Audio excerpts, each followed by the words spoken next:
I was reading up on you as well. And again, like you said, that's why I brought the PA. What part of PA did you grow up in? Reading. Okay, okay. And you It's left. like between Philly and Allentown, Mhm. hour from Philly. Okay, all right. And do you miss it at all? No, not really. I do kind of miss the seasons sometimes. Mhm. I do feel like living in Florida and also being a pro fighter, I feel like I have no sense of time down here. Like, it doesn't really matter what day of the week it is. You know, I'm kind of doing the same thing every day. Mhm. Every day it's sunny out. So it's like time seems to go by pretty quickly here in South Florida. But I love it here. I really do. I don't know if I'll call this home forever. There are things that I miss about PA, and you know, my Mhm. family is still there. But yeah, I like where I'm at. Definitely. How old were you when you left PA? I was 25 when I moved to South Florida. And then you left because you wanted to pursue in professional fighting, correct? So yeah, when I lived in PA, I was just an amateur boxer. I had Okay. about like 2.5 years of boxing experience. And I never really considered going to MMA. Hmm. I planned to turn pro in boxing, but then I sort of came upon the opportunity of a lifetime to come visit American Top Team in Coconut Creek. And it was just like, it was something that I obviously wasn't going to turn down. Like I said at the time, I didn't really know if MMA was something I wanted to pursue. I didn't know if I would be good at it.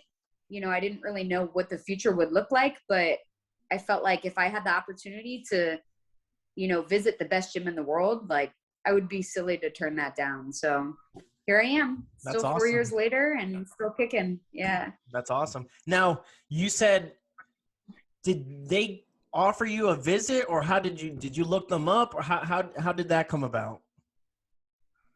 Got pretty lucky, man. I was actually visiting a trainer and friend of mine in New Jersey. He's a boxing coach, Coach Okay. Anthony, Okay. Anthony Rodriguez. And he posted a video of me, you know, hitting pads and playing around. And the right person happened to come across this video. It was Dean Thomas, who Dean was a Thomas. former, you know, he's a legend. He's I a have I former. have him on the show. I had him on the show as well. That's awesome, man. Yeah, Dean changed my life single-handedly.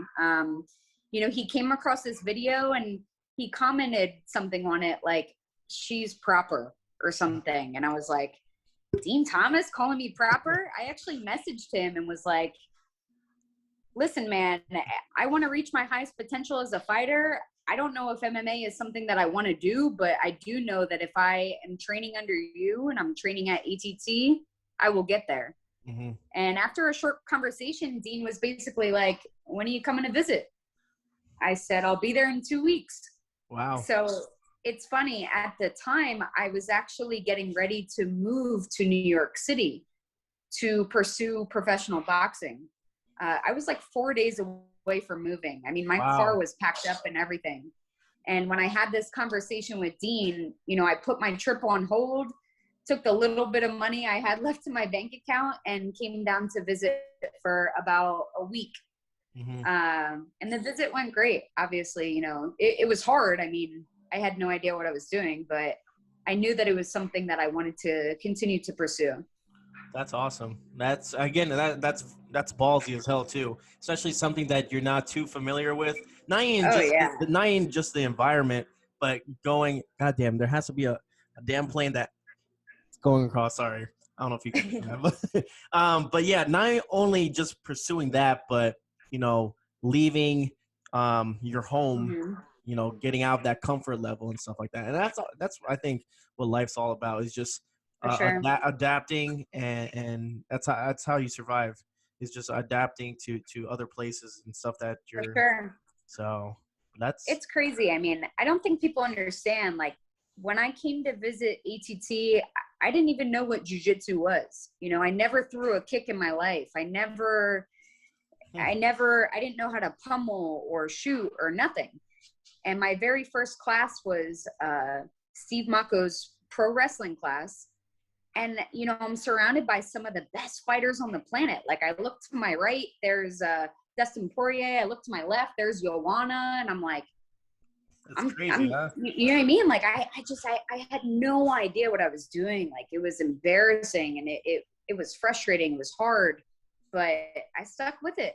And I'm so happy that I did.